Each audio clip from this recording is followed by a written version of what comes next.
गजराज सिंह की लाडली अरे सालू मेरा नाम, अरे कालू नगर की रहने वाली वही मेरा बस था।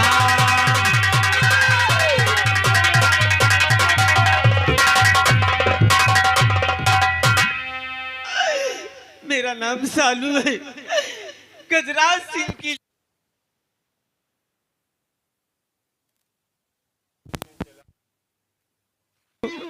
कालू नगर की रहने वाली सरदार। लेकिन इतना बता सरदार जी,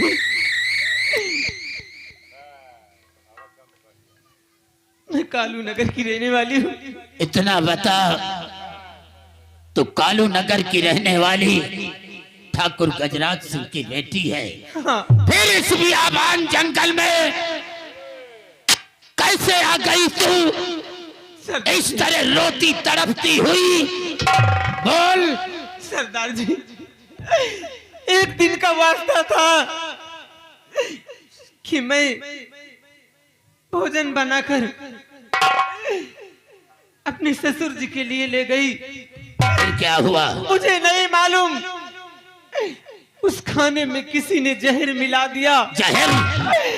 और जहर का इल्जाम वो मेरे ऊपर आ गया। मुझे मेरे ससुर ने घर से निकाल दिए। मेरे पति को, हम दोनों को घर से निकाल दिए। और महल से निकालने के बाद मैंने अपने पति से कहा, स्वामी मुझसे चला नहीं जाता। ये सामने एक वृक्ष नजर आ रहा है, इसी के नीचे थोड़ी देर आराम करते हैं और आराम करने के बाद फिर आगे चलेंगे। आराम करने लगे, नींद लग गई, नहीं मालूम मेरे स्वामी कहाँ चले गए। आखिर मैं कहाँ जाऊं? तुझे मरने के लिए इस बियाबान जंगल में तेरा पति छोड़कर तुझे चला गया। सरदार जी, नहीं मालूम आखिर मैं किसके सहारे रहूं। घबराओ नहीं बेटी, घबराओ नहीं बेटी। जिसका कोई नहीं होता उसका ये डाकू करण सिंह होता है। क्या? तू मेरे अड्डे पर चल और जिस तरह प्यार तेरा पिता तुझे देता था उसी तरह डाकू करण सिंह वादा करता है बेटी कि वही प्यार तुझे डाकू करण सिंह देगा। और तेरा पति चाहे आकाश में छुपा होगा चाहे पाताल में छुपा होगा, तेरे पति को हम अवश्य ढूंढ लाएंगे। साथियों, इस लड़की को अपने अड्डे पे ले चलो। चल बेटी चल।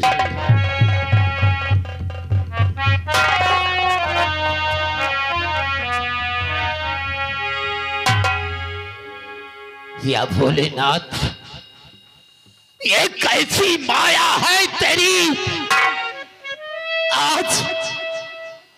आज एक बेटी अपने बाप को नहीं पहचानती, लेकिन बाप उसे जानता है। हम जानते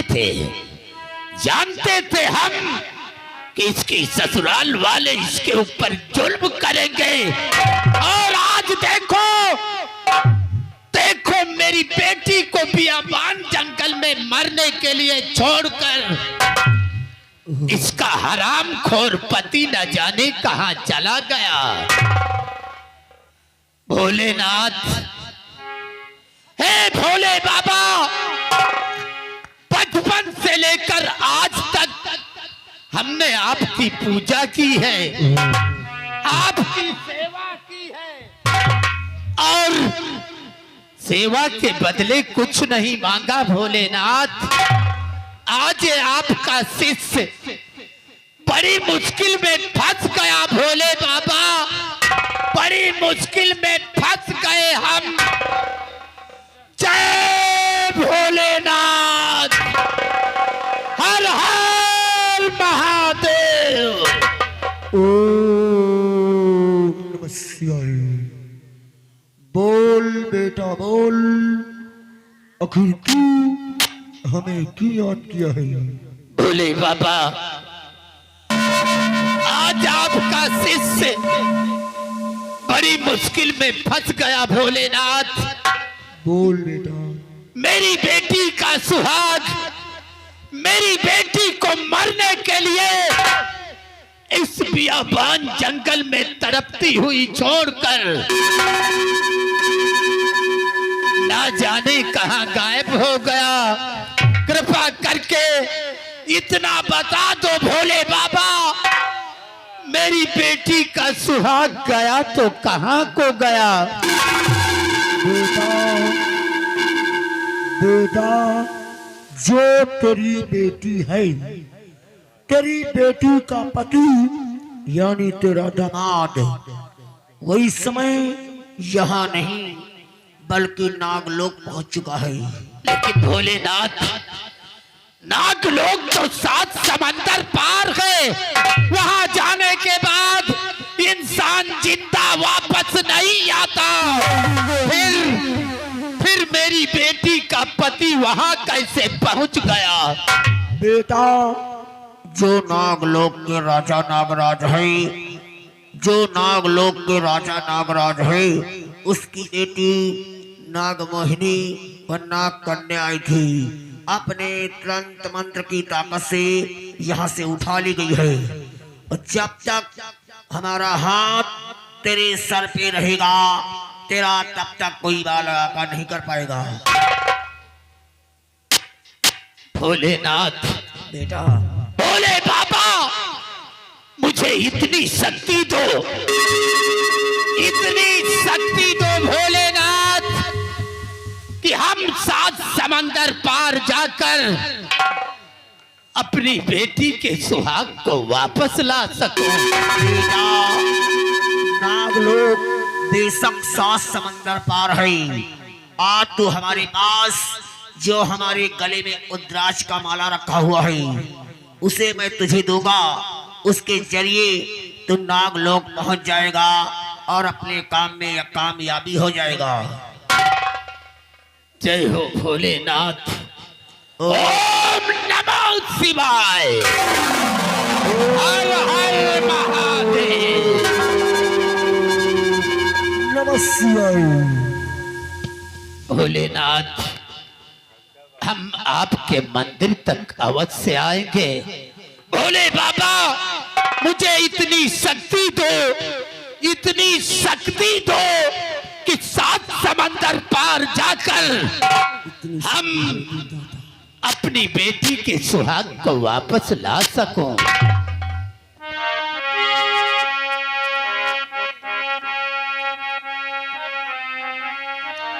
इतनी शक्ति हमें देना दाता, इतनी शक्ति हमें देना दाता, मन का विश्वास कमजोर होना, इतनी शक्ति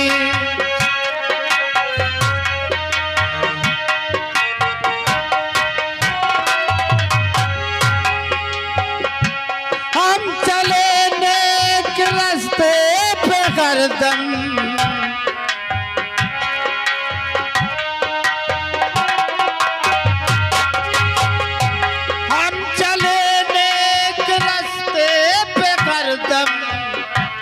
भूल कर भी कहीं भूल होना, इतनी शक्ति हमें देना दाता, मन का विश्वास कमजोर होना।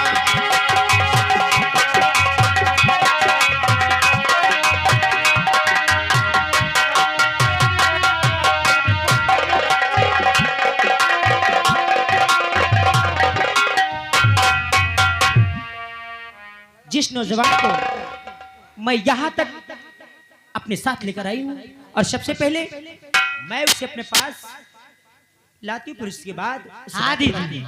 ओम हरि ओम।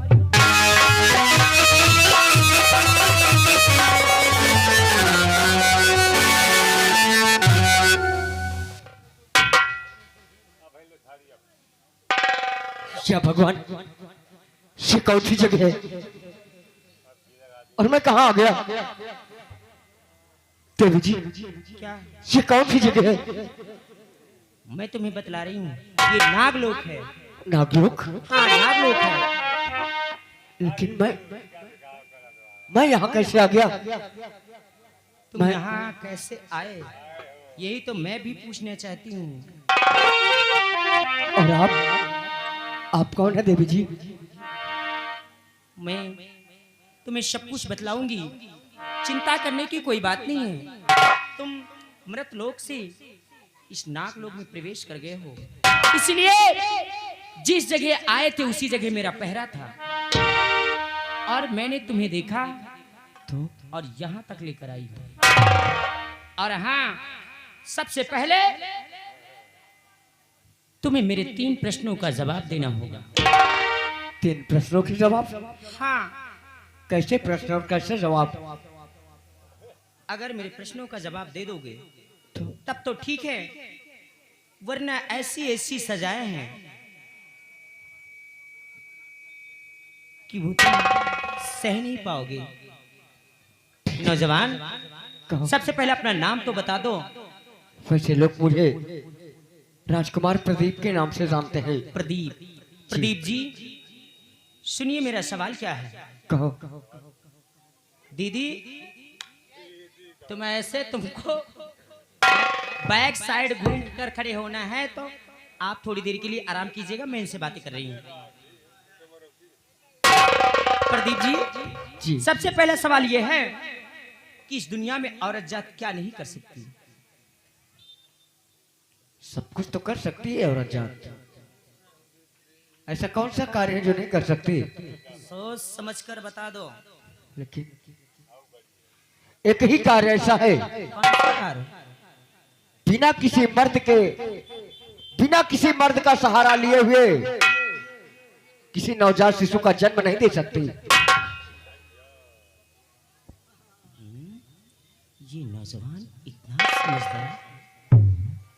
प्रदीप जी, इस सवाल का जवाब तो तुमने दे दिया, लेकिन 2 सवाल मेरे इतने कठिन हैं कि तुम्हारा जवाब देना मुश्किल हो जाएगा। ये बोलो, सबसे काला क्या होता है? सबसे काला?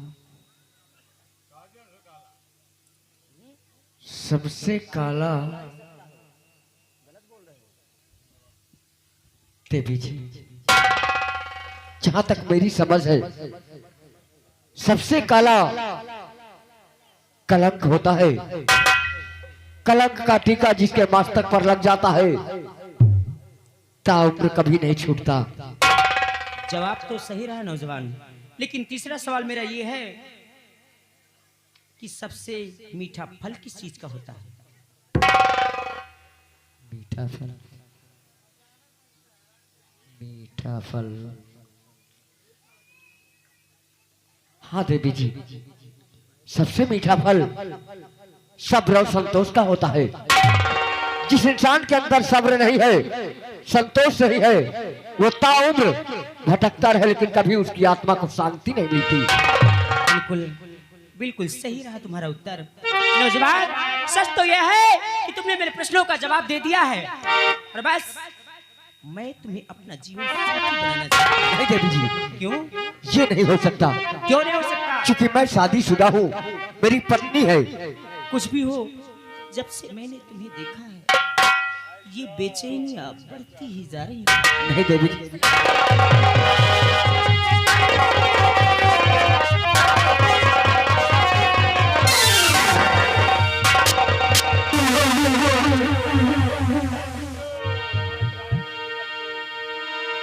देवी जी, क्या हो गया? क्षमा करें,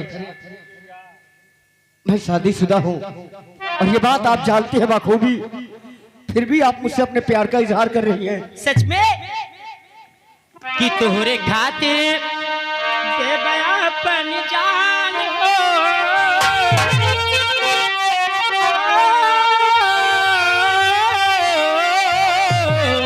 आ तोहरे खातिर पापा आ तोहरे खातिर देवे अपन जान हो नजरिया से मती तेरा तोहरे खातिर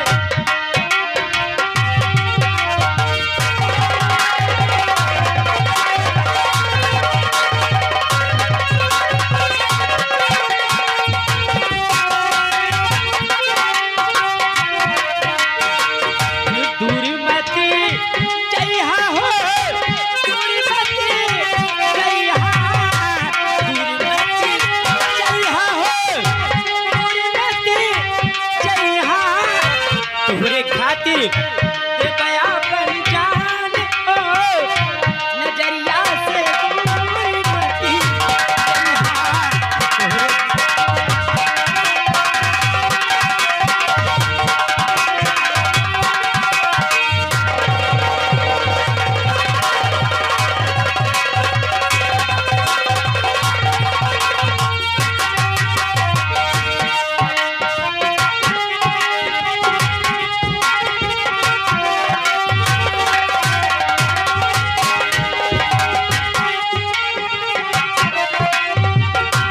हरदम रहा तू हमरे अखिया के अगवा हरदम रहा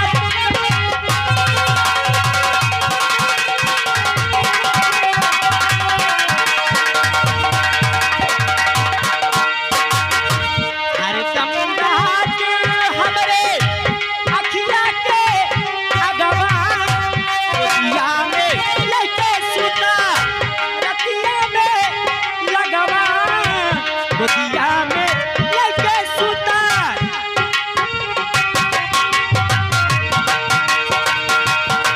अब ही तो प्यारे प्रदीप अब ही तो भाई हम जवान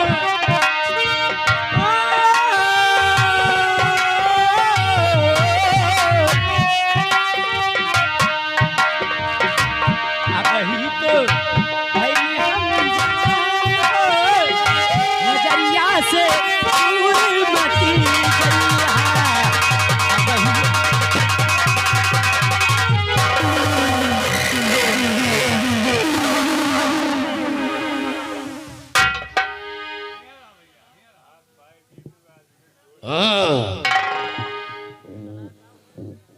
तो इस राजकुमार को लेकर